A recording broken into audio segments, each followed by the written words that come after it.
दोस्तों, जय माता दी। कैसे हैं आप सब? माँ दुर्गा की कृपा आप पर सदैव बनी रहे। दोस्तों, दुर्गा सप्तशती का पाठ करते समय सबसे ज़्यादा जो प्रश्न पूछा जाता है वह है संपुट मंत्र। कल मेरे एक भाई ने कमेंट के माध्यम से पूछा कि संपुट पाठ की सही विधि क्या है। उनका यह प्रश्न इतना महत्वपूर्ण था कि मैंने सोचा इसका उत्तर सिर्फ एक कमेंट में देना संभव नहीं है, बल्कि विस्तार से देना चाहिए, क्योंकि यह केवल एक व्यक्ति का प्रश्न नहीं है। ऐसे कई लोग हैं जिनके मन में यही शंका होती है कि संपुट मंत्र को कितनी बार बोलना चाहिए। अध्याय के आरंभ में 2 बार बोलें, क्या अंत में भी बोलना आवश्यक है, और क्या हर श्लोक के साथ संपुट करना चाहिए? तो आज हम इस विषय को इतने स्पष्ट रूप में समझेंगे कि आपके मन में कोई भी भ्रम शेष नहीं रहेगा। तो बने रहिए अंत तक इस वीडियो में। दोस्तों, सबसे पहले हम जानेंगे कि संपुट क्या होता है।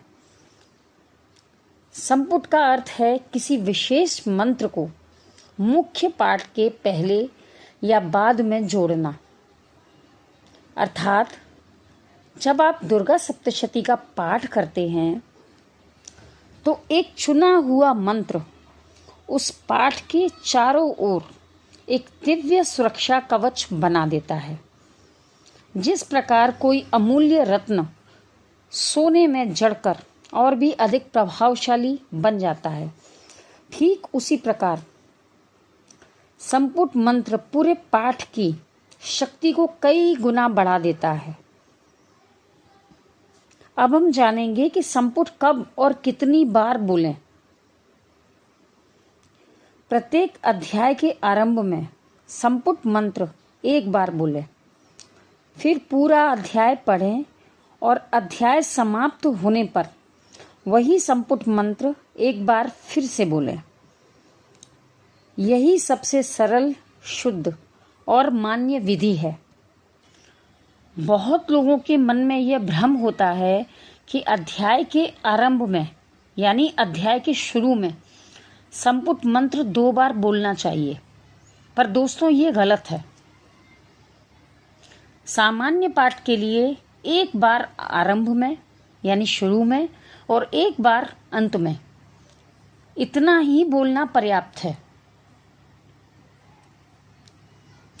कुछ विशेष साधनाओं में 2 बार बोलने की विधि प्रयोग की जाती है, जो कि सामान्य साधकों के लिए आवश्यक नहीं होती। जो गृहस्थ में हैं उनके लिए ये जरूरी नहीं है। अब इसे एकदम सरल क्रम में समझिए। सबसे पहले संपुट मंत्र, फिर अध्याय, फिर से संपुट मंत्र, अगला अध्याय, फिर वही क्रम दोहराएं। संपुट मंत्र, अध्याय, फिर से संपुट मंत्र। इस प्रकार दोस्तों पूरे पाठ में हर अध्याय के साथ यही प्रक्रिया चलती है। और यदि पूरा पाठ एक ही दिन में करें, यदि आप एक ही दिन में संपूर्ण पूरी दुर्गा सप्तशती का पाठ कर रहे हैं, तो भी प्रत्येक अध्याय के साथ संपुट मंत्र को इसी प्रकार जोड़ें। अर्थात हर अध्याय के आरंभ और अंत में संपुट अवश्य करें। अब दोस्तों हम इसकी दूसरी विधि समझेंगे, हर श्लोक के साथ संपुट। हर श्लोक के साथ संपुट, पहले संपुट मंत्र, फिर श्लोक, फिर दोबारा वही मंत्र। यह विधि अत्यंत शक्तिशाली मानी जाती है, लेकिन यह केवल गहन साधना करने वालों के लिए है। सामान्य गृहस्थ के लिए यह ज़रूरी नहीं है। अभी पहले भी मैंने आपको ये बताया था। कौन सी विधि अपनाएं? यदि आप श्रद्धा से नियमित पाठ कर रहे हैं तो पहली विधि अपनाएं, अर्थात हर अध्याय के पहले और बाद में एक एक बार संपुट मंत्र। यही सबसे सरल और उत्तम मार्ग है।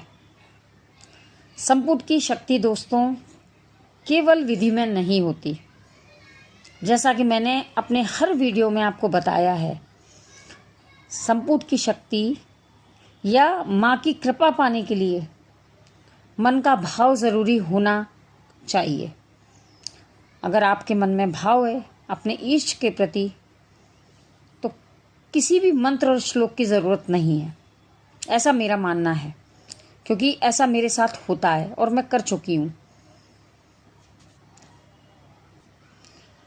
शक्ति आपके भाव में होती है, आपकी श्रद्धा में होती है, आपके मन की एकाग्रता में होती है। यदि मन भटक रहा है तो विधि पूर्ण होने पर भी फल कम मिलेगा, लेकिन यदि मन में माँ लीन है तो साधारण चीज़ें भी, साधारण पाठ भी अद्भुत फल दे सकता है। तो आशा करूँगी दोस्तों कि अब आपकी सभी शंकाएं पूर्ण रूप से समाप्त हो चुकी होंगी।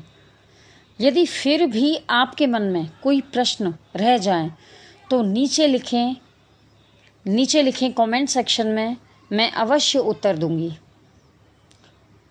और इस ज्ञान को उन सभी तक पहुंचाएं जो माँ की कृपा पाना चाहते हैं। मेरे चैनल को सब्सक्राइब करें, अपना स्नेह बनाए रखें। माँ भगवती की कृपा आप पर सदैव बनी रहे। आप अपने जीवन में नई नई ऊंचाइयों को छुएं। ज़्यादा से ज़्यादा लाइक करें, शेयर करें। जय माता दी दोस्तों। मिलते हैं फिर एक नई वीडियो में।